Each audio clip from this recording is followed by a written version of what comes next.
Tonight, we're not going to add another thing to your to-do list.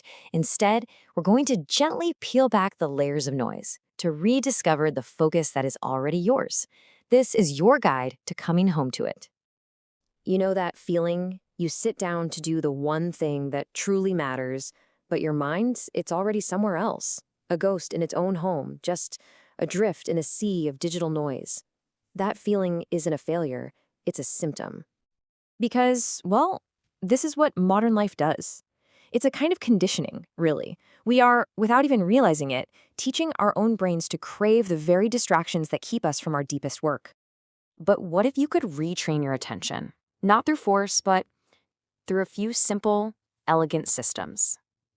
By the time we're done here, you will know exactly how to begin, gently, and without any friction.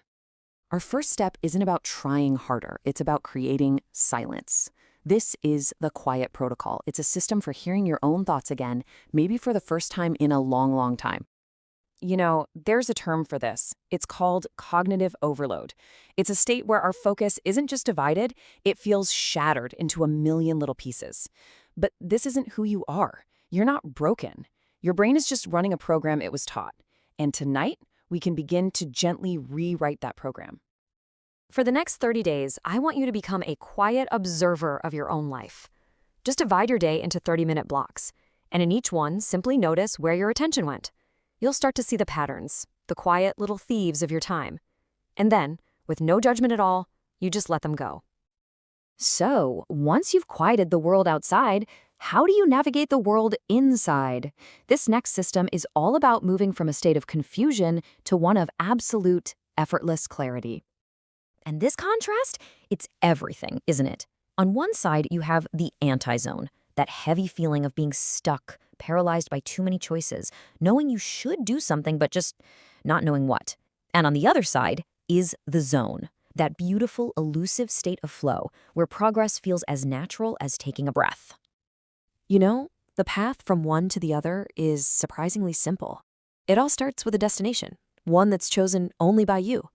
Once you know exactly where you're going, the steps to get there, they just start to reveal themselves.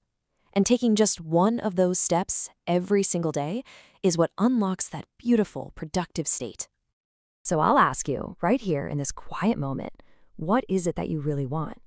Just let the answer come up without any judgment. That right there, that's your destination. That's your first step. Now for our final system. We've talked about the external noise and the internal confusion. Now, we have to look at the fuel that powers this entire machine. Imagine for a moment that your thoughts, your focus, your clarity, they are all outputs. They are the direct, non-negotiable result of what you put into the system. It's a simple equation when you think about it. The quality of your inputs, the food that builds your body, the sleep that restores your mind, the information you choose to consume, that directly determines the quality of your output. Your focus isn't random. It's something you create. And the truth is, the quality of your fuel determines the performance of your engine. To cultivate a clear, high-performing mind, you have to gift it the inputs it truly deserves.